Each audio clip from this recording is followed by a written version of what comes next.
Well, there we go. That was awesome to have Ryan on the show. A couple of sneak, behind the scenes sort of things for Lego Masters too. Fans of Lego Masters, yep. Yeah. I'm all over that. Yeah. We can't fit everybody here on the screen at the moment. I'll have to figure that out. Aaron had mentioned here in the comments, he says it feels like Lego is a bit less of a commitment. It's more accessible. And he says that you can buy a couple of sets easily. Wargaming tends to snowball quickly. Just two armies, right? Paint it. MJ in Oz says that Blood and Plunder was on an episode of South Park too. Oh, cool. Yes. That's right. South Park does it right, man. They do. I love South Park. No one's sacred, and they just they talk a lot of common sense as well, despite all the craziness. Greybeards Wargaming says games meant that you were not down the pub getting drunk and chatting up chicks, and then Axes and Ale started. I was going to say, I don't know where you were playing. Oh dear. That was always one of the most fun things of CanCon was the going to the pub afterwards, and ending up at Mooseheads at 2 a.m. with Greg Millsop, who runs Bonza Game, and just wondering how a man of his advanced years, he's only 44, was just piling on the drinks and got up the next morning fresh as a daisy, and the rest of us were crawling towards the hall. Anyway. Just, I've quickly put up the schedule. From 10 a.m. to 6 p.m. We've got a free period now here between 5 and 6, where I put in a subject there talking Kickstarter and oversaturation in the market. But I'm going to have a quick break, guys. I'll be back in 3 or 4 or 5 minutes. So feel free to discuss that or something else in the meantime. I will put the Google Meet back up on the screen. I'm going to mute my microphone here, but I.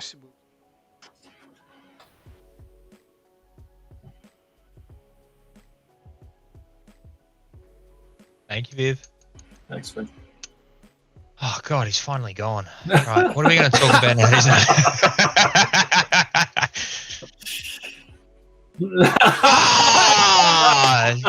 Didn't wait long enough.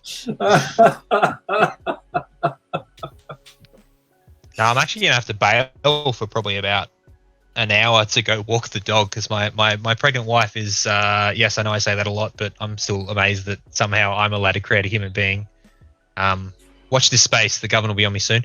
But yeah, she can't walk too well at the moment. So I'm going to take care of the little monster who is currently eating the box around some light fittings. Good work, love. Excellent. Well, every time your dog barks, mine wakes up. So. Oh, sorry. She got fine. There's a light fitting up here, and it's a bit of a weird shape, and she just lost her mind. She just looked at it and went, "What the hell is that?" And wouldn't stop barking, and now she's just loving this cardboard box, which I really wish she wouldn't chew because there's lights in it. Poppy, leave it, darling. Good girl. Good girl. As long as she hasn't eaten. Oh, I say many miniatures. She's eaten one model, which was my fault because it was attached to a very nice, enticing piece of yellow foam because I'd run out of painting corks to stick stuff on, and I found part of it out in the backyard. Oh yeah, that's not good.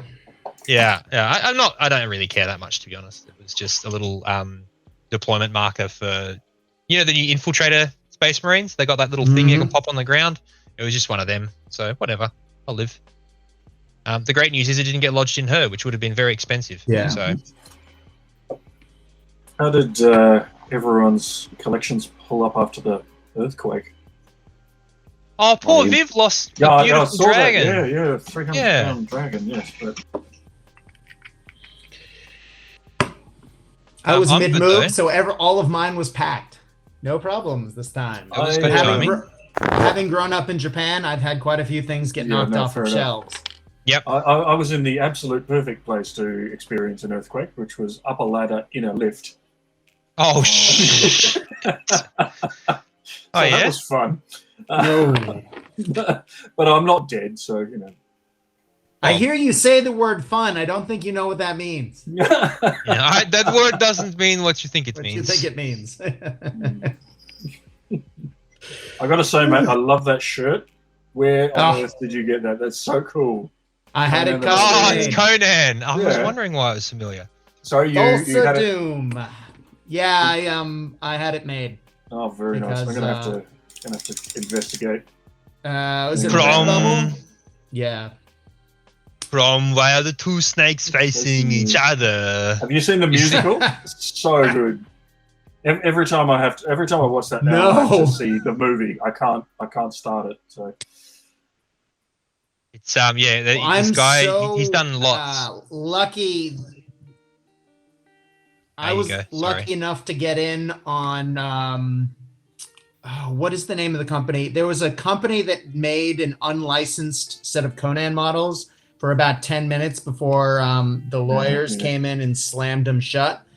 And I was able to get Thulsa Doom and his buddies, his two lieutenants, and I'm so happy that I got those. But I never got Conan, and they never came out with the giant snake scene, although they were supposed to. Cool. So yeah, there are some really nice off-brand ones. Trying to remember who makes it. There's one called the Usurper, which is quite cool. It's basically Conan sitting in a throne with the sword. I can't remember who makes it, but because they don't say Conan, they can get away with it. Yeah, you can't. Well, you also have a hard time finding it too. So ish. I don't know. It was on Simon for ages, but I noticed recently they've changed their store, so I don't know where I would go anymore. But so many cool models out there, though. I think one of the guests later does some really cool stuff from who is it? My brain's just gone blank.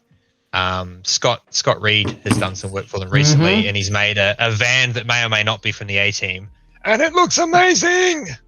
And I want it's for Crooked Dice, who are on tomorrow morning. It is Crooked Dice, yes. Yeah, for Crooked Dice, who I have those gentlemen on from time to time. They are, if you haven't played 7TV, their flagship game, amazing game.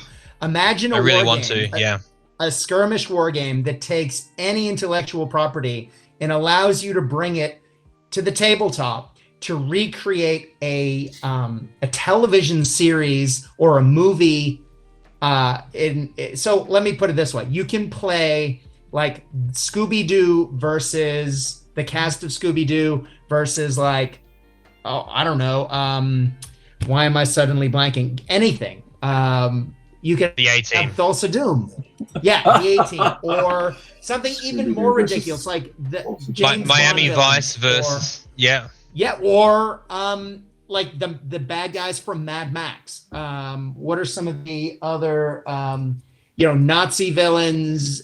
They have a pulp set. They have a spy-fi, which is like high technology spies. They just put out a fantasy set so you can recreate the cast of Conan. It's really clever. Like they really go out of their way. But as you're playing through, things happen, like there are set malfunctions and people's wardrobes blow up and extras get recycled. It's basically like the funniest / funnest sitcom with anything you want. It's super cool. Definitely have to look it up then. Scott keeps banging on about how much fun it is, so that sums it up pretty well. Yeah, and they just put out the models for the A-Team. Yeah. So yeah. Oh yeah. I ain't getting on no plane. I just got their not Thundercat models. They're amazing. Yeah. All right, I definitely have to look them up. Yeah. What did I miss? Crooked Dice. Crooked Dice. We're spruiking your future guests already. Yeah, I'm looking forward to having Carl on. Yes, he's the best. Dennis's Miniature Mountain says, I'm going to go back to work. Have a good one, guys. Thanks so much for tuning in for Thanks, so much of the Dennis. show. MJ in Oz says, Poppy's the real star of the show. Yeah. She's she's already gone again. She's a bit of a diva, but Shane get her on Powell. we can. I'm going to run away, Viv. I got to walk. Said, oh, that's all the pulp stuff. Oh, very nice. Oh my God, so much stuff. Wow, look at that. Damn, Brad. Brad, were you saying you're in the west? Are you in the west now? Yeah, 7 Brad, TVs, amazing. Were you saying you're in the west now? I was until 2 days ago or 3 days ago. Now we're in North Melbourne, but yes, we are still. I teach in the west. Oh, okay. So you just around there. I'm in West Footscray, so. Nice. North Melbourne now, but I was in Yarraville up until a couple minutes ago. Ah, there you go. Yarraville's nice. Well, I'm going to run away and take this little monster for a walk before she gets too fidgety. I'll be back in about 40-ish minutes, so I apologise for leaving, but I'll see you guys soon. We'll see you then. Shane Powell in the chat says, as a single dad of twins, Lego came back into my life. Double garage full. Now they're 15. Warhammer is back. Terrain, and 2 armies later, need another garage. Amen.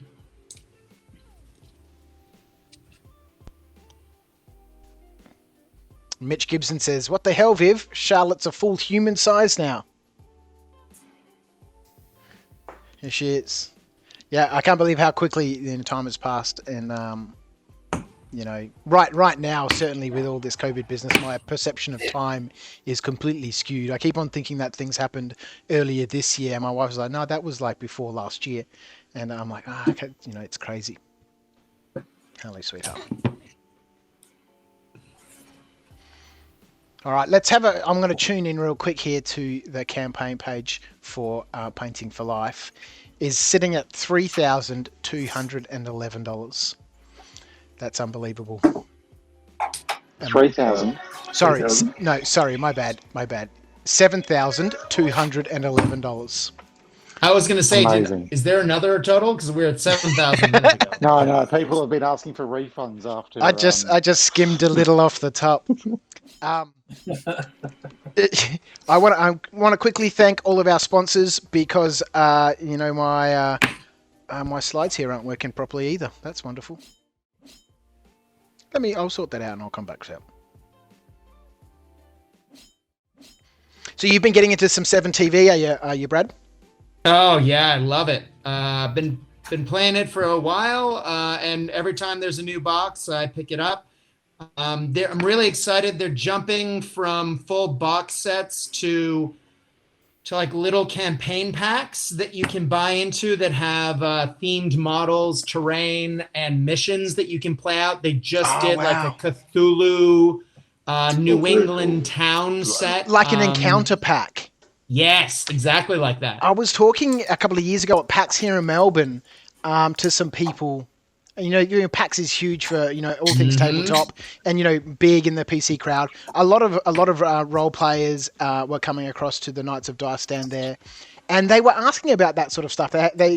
Someone said, "Have you got a graveyard encounter pack that has all the stuff that you need to put on the tabletop to play out your encounter in the graveyard?" That's amazing. That's so good to see. I think it was just a matter of time before someone, has started putting that together. And it works perfectly for the stuff that Crooked Dice does because their games are so, generic, I guess you could say, and so open world in the possibilities. Exactly. You're basically it's the ultimate sandbox game. Are you familiar with their partnership with Edge Hill University? This is one thing. Yeah. I really want to talk to Craig about that. I'm really interested to find out how it, came about because it's obviously, a few years ago, I remember, Craig talking about there was some interest in 7TV, the second edition, after he released that. Did the run, sold out, and then there was an interest from people saying, when's it going to be reprinted? When's it going to be reprinted? And anybody who's run a small business knows that cash flow is always tight, and to reprint something, there's a big investment. And I remember him saying, I'm not sure if we'll redo it. It's a big investment. So if you have a look at then and now, they are just knocking things out of the park. Every couple of months, there's another really big major release. And since then, Edge Hill University has come in and, he's partnered up with them. I'm super keen to find out how that happened because, the skills and the extra resources and the experience that those students are bringing to and gaining from that program is, what's building, the next level of gaming. Yeah. Well, it's really exciting because I mean, Carl. I don't want to steal Carl's thunder and I want him to explain the whole thing, but. I mean, most of us who worked in the gaming industry came through the school of hard knocks, aka Games Workshop, in one variety or another. But to actually then be able to be part of a university course that gives you practical experience in both game development, but then game promotion is unbelievable. And just that, I mean, I've interviewed a couple of the students as part of Carl coming on the show, and those guys are so passionate and they're so excited. God, I wish someone had done that when I was in university. I would have been all over it rather than being in a crappy ska band and having a radio show. Brad, but it's interesting, isn't it? Because you think about what Ryan was talking about before he left about the acceptance of our hobby in the mainstream. Yeah. In the mainstream, right? Where we're seeing that is universities, and I mean, the only place you could probably get that prior to Edge Hill would have been in King's College with their war games design department, run by Philip Saban, right? That's where you go to learn how to make a game, and that's connected to Sandhurst. But now it's becoming mainstream, and that's where you see it because it enters the education sector, and it starts to then translate into normal people doing what they do in their day-to-day life. That's it's really cool, and I think, jokes aside, to Ryan's point, this hobby is probably one of the best hobbies around because it's inclusive, because it sits across a broad spectrum of skills. It's not narrowed to one thing. If you want to do painting, you got to learn art theory. You got to learn, modeling. You got to learn some basics around, mathematics and all those aspects. And then there's the other side of it, which is history. If you're getting into history, you've got to learn how to research, how to critically analyze things, how to look at a resource and say, is it right or wrong? There's so much to this hobby that is not just it's not a narrow band. Agreed. Well said. Welcome to the walk with Poppy and Ed. Yeah, I just realised I could stream off my phone and annoy the shit out of you all still. It's brilliant. I saw you pop back on, Ed, and I was just about to say I've muted you because there was a lot of noise before. Thank you. Sorry, I wasn't sure if it was... Yeah, Google Meets sometimes lets me talk when I'm on mute and sometimes not. So, for those who don't know around the world, we're still wearing masks outside in Melbourne. So, makes life interesting. Keeps me warm when it's cold, though. I don't mind. You get to look like a Cobra trooper every day, man. It's awesome. Exactly. Cobra! Oh, dear. But no, back to your point, JP, I agree. I think over the years, especially, the hobby's become even more inclusive and more welcoming. As barriers are getting thrown down, people are getting much more used to I guess welcoming newbies and not putting up that brick wall if they ask too many questions, and as you're doing with me, helping them do the research themselves after an initial sort of helping hand, but also explaining that what some of the enjoyable parts of the hobby are. So I think it's becoming a really really great space. I think it's up to a lot of. I mean, it's up to a lot of us here. It's up to us to make sure that the path into this hobby is easier than it was for when we were trying to get into it. Yeah, amen to that. Exactly. And historical gaming is one of those things. I think we've got a lot of work to do still on making it easier for people to translate into it. I think there's a lot of great games. It's definitely not easy. Well, no, you picked Napoleonics, mate. You could have picked Vikings, and it's just a bunch of guys in brown with axes. But you picked. I picked the most technically uniform dense period possible. Yeah, that's it. But Jesus Christ, it looks so good when it's done. Like that's one of the beautiful things is the spectacle. So. Yeah, I think JP's right there. I've obviously been involved in gaming for 25 years. That my first impression, and it may not be the same for everybody, I'm not sure, but to me there's a perceived understanding, because it's mine, that historical gaming is all charts and graphs and old men sitting around with pipes and carrying on and being old men playing games. Oh no, it definitely is. But that's got to change. But it's part of the fun. On any Wednesday night. But And that's been part of the fun. It's been great, to be honest. It is changing. As more lightweight rule sets, start to shine on that genre, it makes it more accessible.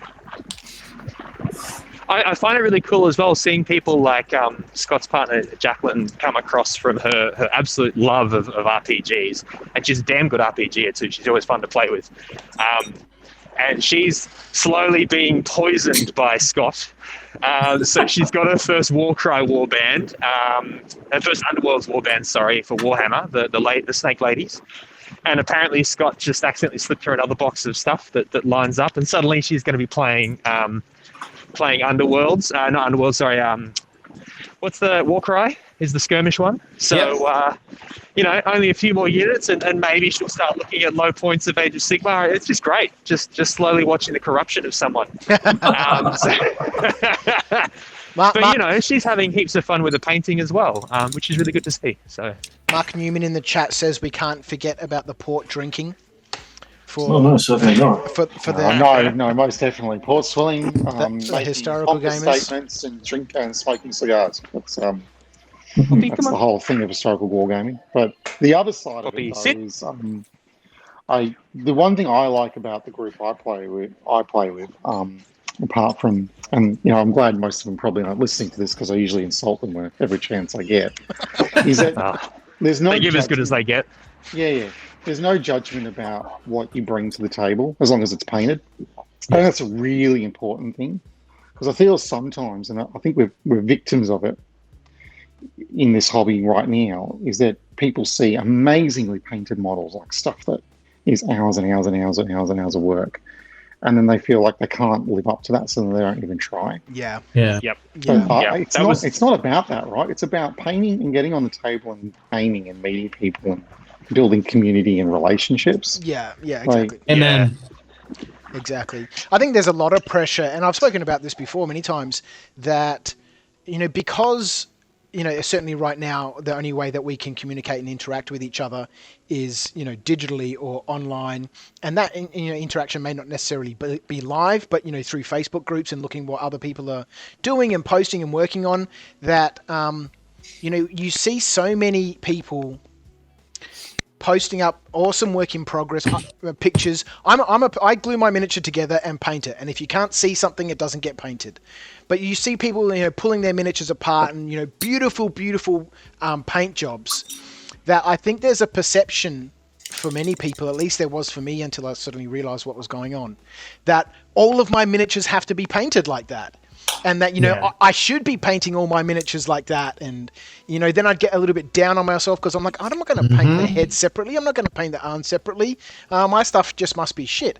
But it wasn't until you realize or you look into those people who are posting this sort of artwork that these are display quality competition entries into, they're painting one-offs or two-offs or just small groups for display. That, these aren't, armies that they're building. That it's easy to lose track of that and go, well, I'm never going to be able to do that. My army's never going to look like that. That it is a barrier for some people, and it blocks some people from thinking that it's okay to have a tabletop ready army. Look, there are some amazing artists in the community, right? And there are competition artists and people who paint busts and they paint competition pieces, or they pick a skirmish game and they put the same energy and impetus that an army painter would be into 5 models. Yeah. But I paint armies. I paint 400 or 500 models a year. I'm producing volume. I still have a standard. Like I still want them. I still apply some techniques, but it's about consistency. And I think volume has its own uniqueness and quality in of itself. Like it does 100%. And that's why I like the grandeur of looking at especially rank and file games, because when you step back on the tabletop and you just see hundreds of miniatures, it's colorful, it looks beautiful, and it doesn't matter that you might zoom, pick a unit up and look at it 6 inches from your face. Of course it's going to look completely different, but as soon as you put that back down on the table with a whole bunch of other miniatures, all of a sudden that volume that you were talking about, JP, just stands out and goes, look at me in my majesty. That's right. Yeah, I think that's the hard bit. I think part of that is challenging those that judge others for the quality of their painting. You got to say, mate, they rocked up with painted models. Yeah. No, I mean, again, this is why I joined the Brush Builders Union. I don't know if anybody here has heard of them, but they're a great little community out on the web, and it's all about painting models to play. Yeah. So you pledge every 12 months. Yeah. To paint. What are you going to pledge to paint? And then you get a pledge pin if you complete your task. And you get a little diary where you track what you're doing. And the Discord channel is probably what.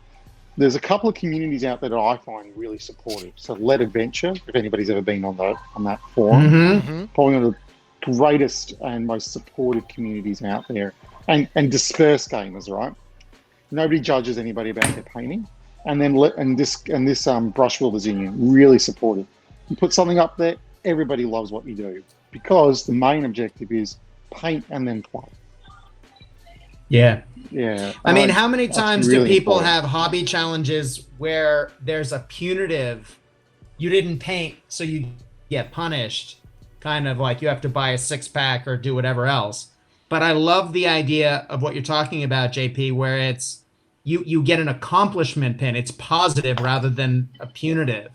Yeah. Because, we put enough pressure on ourselves to paint these things. I don't know about you guys, but like when COVID lockdown started, everyone in the universe that I knew was kicking around, oh, now I can get that army painted. And everyone started out well, but then, especially since we've had such long lockdowns, not to keep talking about the same stuff, but, the pressure's on in life in general. And you have to repace yourself a different way, and adding to your own personal pressure isn't going to help your mental health whatsoever. Yeah. But, you have some people who are giving yourself, it's okay to play a video game tonight. It's okay to, watch a TV show and not pick up a paintbrush. It's okay to not paint this week. But it's also okay if you have someone who, gives you a pat on the back and says, you know what, cool, you were able to get your stuff together this week. Awesome. Yeah.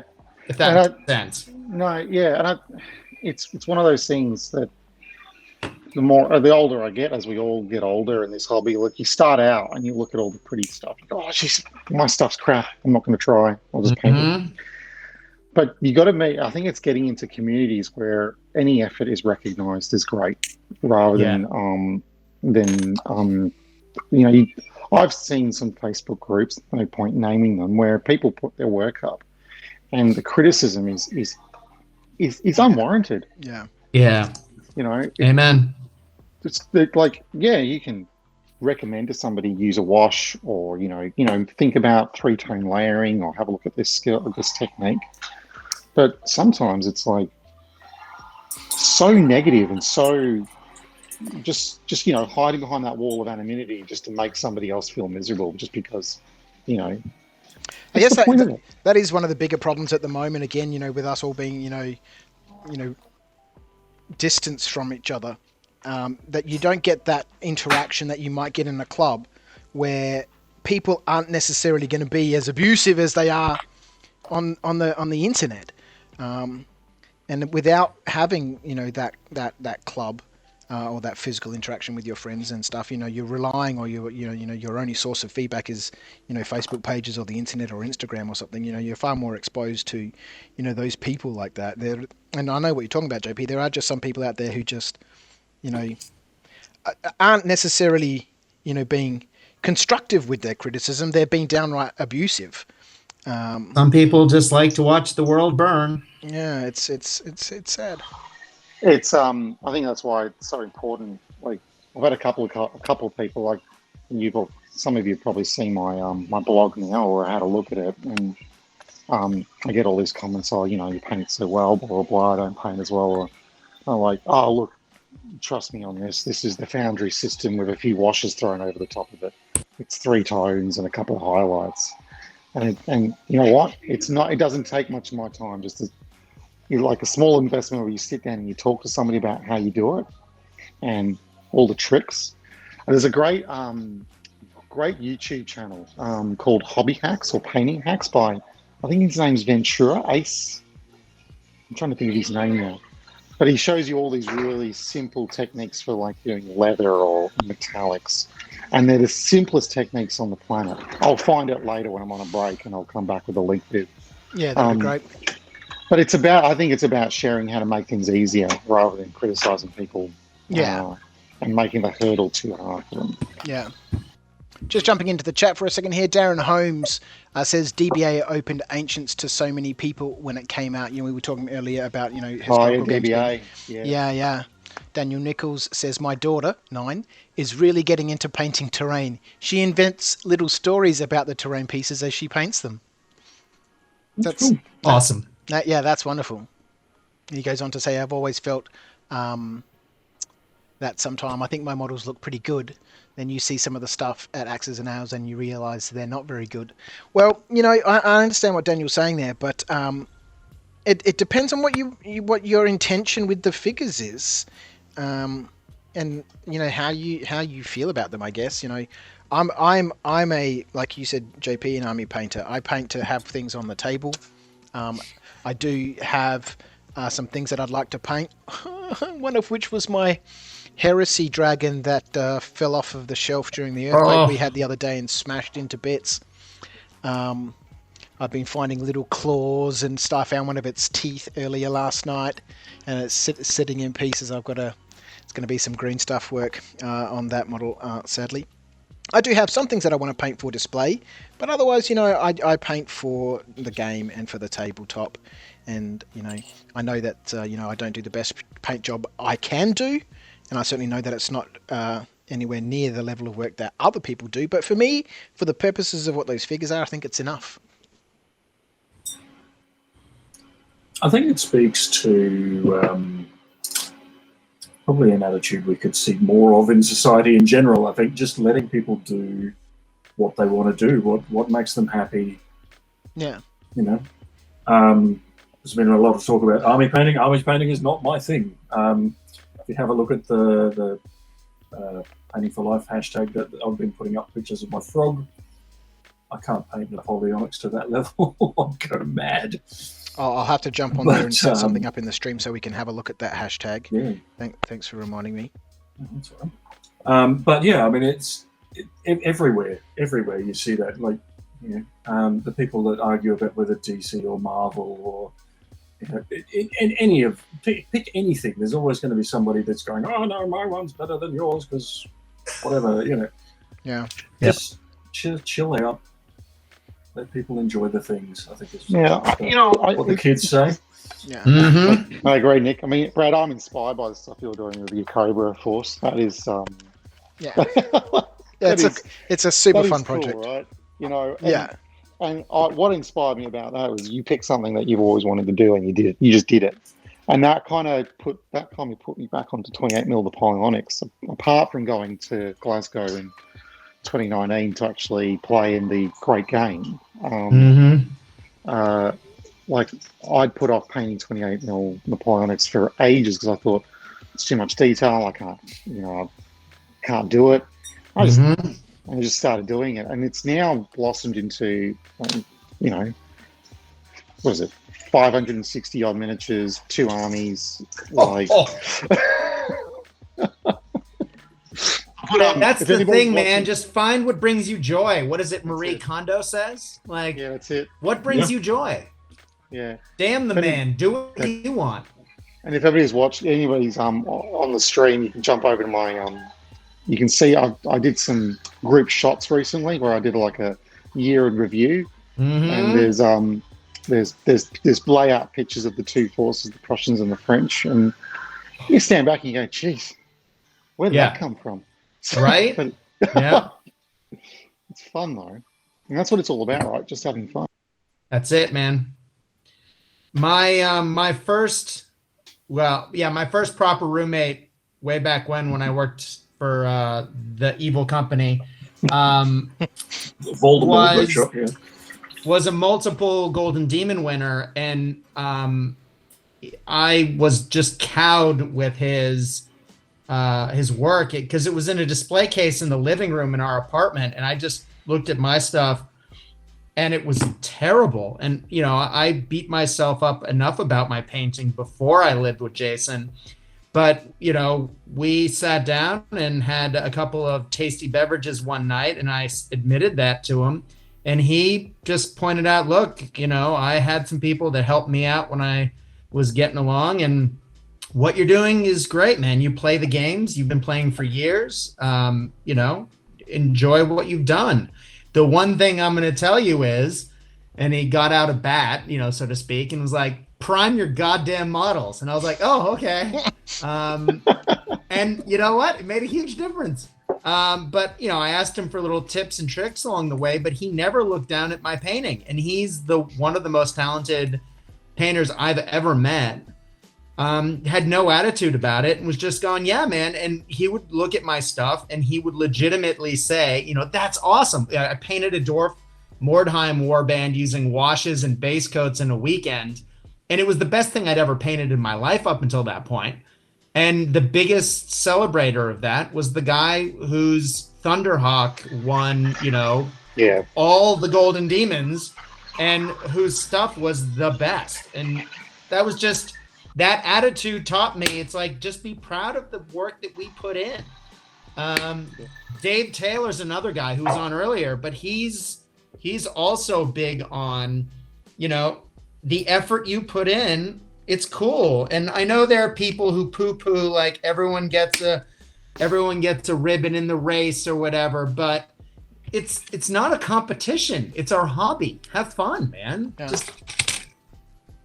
I don't know. Until it is. Sorry, I'll get off my soapbox. I'm going to, guys, I'm going to drop off for dinner for about 45 minutes. I'll join you guys back shortly afterwards. No problems. Thanks, JP. Yeah. Yeah, there's a couple of comments in the chat here, in relation to that. Just do it. Lawrence Freeman says, I find the biggest challenge is matching the time commitments my fellow gamers have when I've got a young family and full-time work. Yeah. And Morgan Harris says, I struggle to paint. I used to paint at a fairly high level, but after a long break and getting old man's hands, I struggle. Mm-hmm. My goal at the moment is just get it finished and just have it done. I think there's certainly something to be said for spending some time on things that you enjoy doing. But, at the end of the day, if it's just going to be something that you play with, put the effort into it that you want to put into it. And if it looks good for you, then, it should look good for everybody else. Exactly. So Akhtar Giraffe again from Derp is, Ed's left. He says, we were talking earlier about monetizing your hobby. I can see a show in Walking Poppy while in lockdown being a hit. I'm surprised my cat hasn't joined in. She usually does when I'm on a stream. The Real Disco Boy says, I'm trying to do something now and paint just table standard. I get caught in that trap of always trying to paint to my best capability. Lawrence Freeman says, any time in heavy metal will make you realize that there are folks who paint. That's their hobby and they are excellent at it, but it will never see a tabletop. And that's something else. Mark Newman says, quality has its own quality is the quote you are looking for. Quantity has its own quality. Its own quality. Exactly. Yes, I think that's Stalin, though, isn't it? I was going to say, that's a bolt-action Soviet rule. Hey, Disco mentioned earlier, he or she asked when I was logging off, I really professionally kicked out the cord of my microphone when I left earlier, which is why I just disappeared quickly. Sure. And I had to go actually order another cord. Go me. Well done. Yes. But they asked, because I put a comment in the chat about we shouldn't have to monetize our hobby. And yeah, if I wasn't saying that you shouldn't monetize your hobby. I'm saying you shouldn't have to monetize your hobby. Yeah. I don't monetize my podcast because it's my hobby. Yeah. I could put on a Patreon. I know lots of people that do, and it's cool. If you want to, rad. I don't. And that I wasn't being critical. I hope it didn't come off that way, but there was like, I'm going to drop the mic and then I'm leaving. I kicked out my cord and then I was like, bad. No, Sorry. no, it was actually a really interesting topic, because I think for some people, and I think this is more relevant in the YouTube community, there are obviously different sorts of communities, and I've noticed that on YouTube, some of the really big channels, like Lachlan, who was on earlier on, his 65,000 subscribers, Zorpa on Facebook is followed by 600 people. Yep. My channel, my Facebook page on Facebook has 7,000 followers, but my YouTube channel has 4,000. So you have these different communities that generally are all feeding each other in their own little ecosystem, and the whole monetization issue, I think, happens quite specifically on YouTube because of the the nature of the platform. That I do think that whilst you were saying that people shouldn't need to or shouldn't have to feel like they need to monetize their channel, I think there is, an undercurrent there in the YouTube community that kind of has little tendrils floating up to it. So as you're walking past, you're like, oh yeah, well, if I want to be as good as those other people, I need to do this with my channel, and then I need to have a Patreon because that maybe gives me some legitimacy or something. I don't know. I just feel that there is some sort of current there that at least for some people, again, this is my perception, I could be entirely wrong, that, some people feel the need to have to do that. Which is a difficult thing. It is, because it can also lead to you feeling like, what your efforts are doing, as you say, are not legitimate or, aren't as legitimate as someone else's. It depends. It depends on what your goal is. I mean, if you want to monetize your hobby, or if I know someone in the chat mentioned before that they did monetize it because they lost, because of COVID, their job status changed. Yeah. And then they were able to support themselves. That's amazing. Well, that was JL before, talking about doing commission work and stuff like that. Exactly. Mitch mentions here in the chat that painting a mass of minis to tabletop standard is a skill. Absolutely. Amen. Yeah, definitely. Just because you're batch painting things, doesn't mean they're going to be sloppy or messy.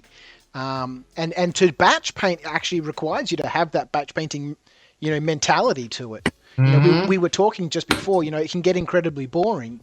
If you're batch painting, I've got 80 figures on stands here. And, when I was coming back to do, having to do the black, I was like, I don't really want to do black on 80. And I was like, well, just do black on 8 and put them to the side. And then, do the purple on those 8, finish those off. And it can be a big challenge. Agreed. It's also a force of will at times to get through batch painting. Yeah, Dave Munrose here is in the chat. Brad, one of your very good friends, he's kind of replying to a comment earlier on about the old man's hands, where Morgan Harris had said, now that I've got old man's hands, I just paint to get it finished. And Dave followed on from that and said, indeed, I find I paint way faster now. I can't see the details. Dave, you got a mention earlier, my brother. You got several. Daniel Nichols says, I was told the Electrovolt cultists were real buggers to paint, so I resolved to just push through them as quick as I could. Painted them all up in about 20 minutes, and they're some of my best work. And this is the thing.